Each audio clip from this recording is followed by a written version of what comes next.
All right, you guys ready with that? All right, Coach, go ahead with the opening statement, and then we'll take questions.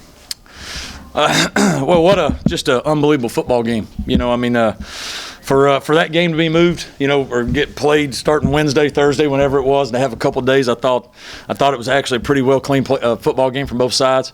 High competition, and their team is really good. But I'm proud of our team. After that game was announced, basically it was a coronation for them to go to the New Year's Six, and solidify their chance to overtake Cincinnati, and we're just not good enough, et cetera, et cetera. And one thing I know about our football team, if you slight us, we find that and use that as motivation. And I thought we played hard, we played disciplined for the most part, and our offensive line, nobody said you had a chance to block them. We held the ball for 37 minutes, and let's see how many yards we rushed for here. Had 280-something yards rushing. So I give credit to those guys up front. They took it personal, and we were able to make plays. And the only way we was going to win that game was to keep it away from number one, and we did that. And just proud of the effort there, and just the way we handled the circus here all week. It was a circus, and something that we hadn't experienced, and our guys just never flinched, and they're resilient, and they're well deserving of this win. You mentioned the circus. Kind of how would you describe today? You mentioned the haircut. Kind of being on game day this morning and capping it off with tonight's win. You know what? It was an unreal experience, and something that I'm grateful for, because at our level, you don't get to experience that much, often, maybe hardly ever, and especially, we were joking the other day, 10 years ago, Coach Korn was playing for me, Coach Isaac was a GA for me, and we were all just at North Greenville up in Tigerville, South Carolina, and then we're sitting here and we're watching game day on TV, and we can turn outside and watch them outside. It was surreal, and just a wonderful experience, and we tried to soak it up and soak it in, and then to be able to play this game and the magnitude of it, and to be able to go out and play the way we did, just it's one of those days you'll remember for a long time, personally and professionally. Jamie, what were your emotions on their last drive, that last stop? Stopping the yard from goal? Well, I was ticked off because we got stopped on 4th down for 1, so I was still puffing on that one. We could have ended it and we didn't, but I felt like we had a pretty good position. There was about 7 seconds left, and it was like 30-something, 40-something yards. I was like, we're pretty good, and then we didn't cover a corner.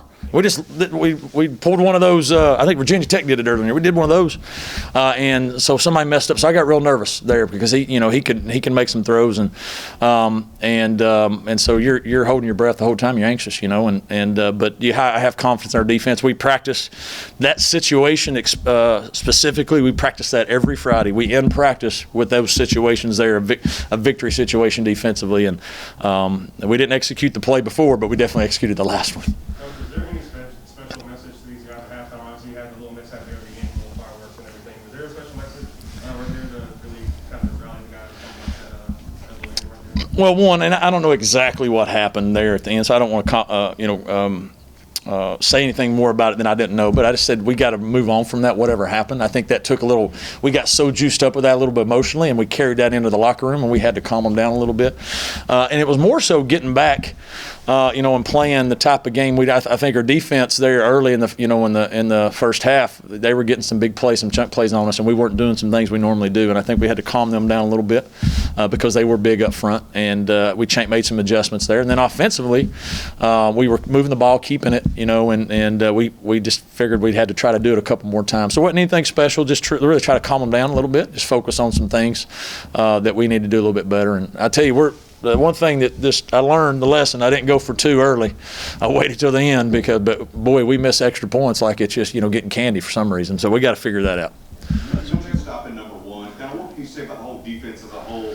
BYU had been averaging 47 points, and you hold them to 17. Well, I thought they did a great job, and one of the things we knew going in, they were going to move the ball, they were going to score, or at least have the opportunity to score. We had to limit their possessions.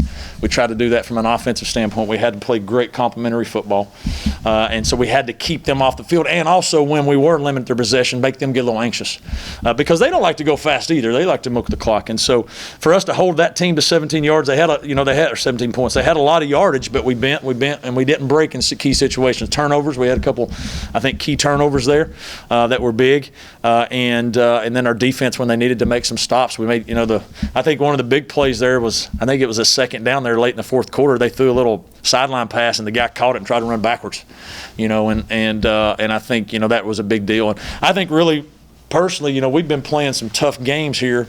BYU's been blowing some people out for a while, and I don't think they were in a close game for a while. And I think that, whether it's preparation or whatever, I think that showed up in the game from that standpoint. The first play of their final drive, there was a holding call.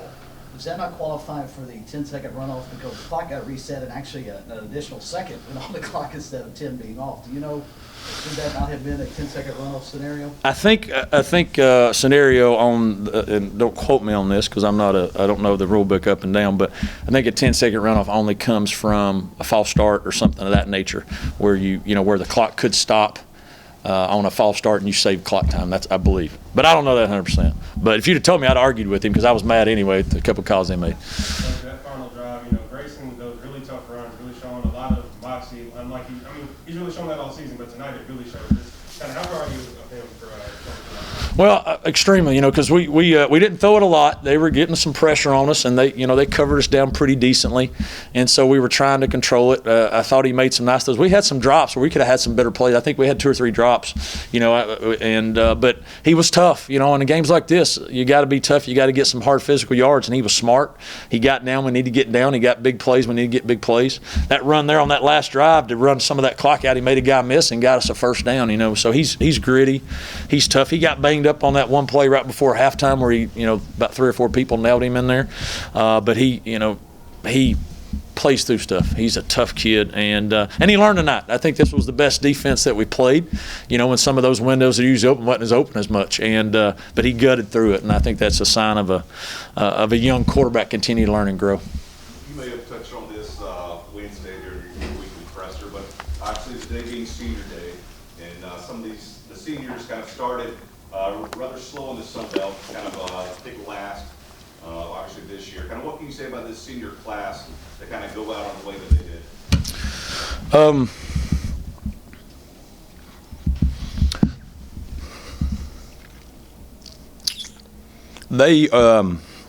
did? They're deserving of these opportunities they've been creating. They came in when you're transitioning. A lot of challenge with that transition, a lot of challenge coming into a really good league, and got beat up and got told they're no good for a long time, and it was a process. And they could have easily left because that's what most people do. And then when I took over, they could have easily left because it was a tough transition, and they stuck through it. And they got a special place in our heart and the coach's heart, and we talked all the time about leaving a legacy here. There's a legacy that we're trying to obviously live up to from our 2003 teams, that started it, and then they just continue to go through Coach Bennett, Coach Moga, and all the things they've done. But we wanted to lay a foundation and legacy for this FBS program, and what they have done for this university, what they've done for this program is pretty special, and they're deserving of that. So you have a window now with Power 5, number 25 ULL, App State, and now number 8 BYU. What's your message to the committee now after winning this game? Well, you know what? They're going to continue to doubt us and continue to say whatever. We're putting our product on the field, and we're going up against people that they think are deserving of having a chance, and we're finding ways to win the game.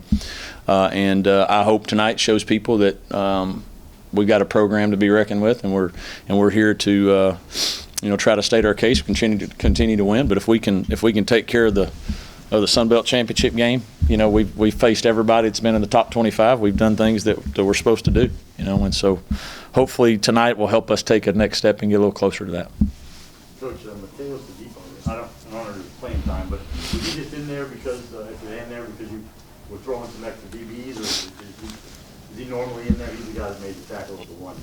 He's part of our victory package, and so when we go, we have Coach Staggs has about 20 different victory packages. I don't know why, but and so he was one of our victory packages, and so we put more DBs in there, guys, that because they're going to take a shot at the end zone, vice versa, and then we take out a couple of our rushers and put in some faster guys to try to flush the quarterback and not let him throw the ball. So he's one of those guys that comes in as a sub on that package.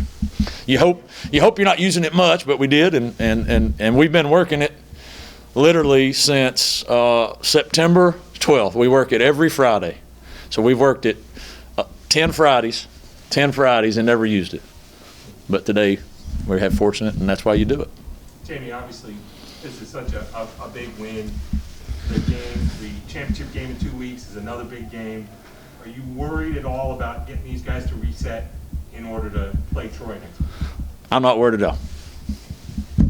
I'll leave it at that. They have, roughly have 15 days to prepare. You guys got a week. Any kind of concern there about your guys? Yeah, how's that fair? Have y'all thought about that? I mean, seriously, have y'all really thought about that? Think about that. Your top 20 team in the country that just beat another one. We're gonna be playing a game, and then the opponent that you're playing is gonna get 2 weeks to prepare for a championship game. I don't know, so we'll just have to figure it out. Any other questions for Coach? All right. Thank you, sir. Thank you.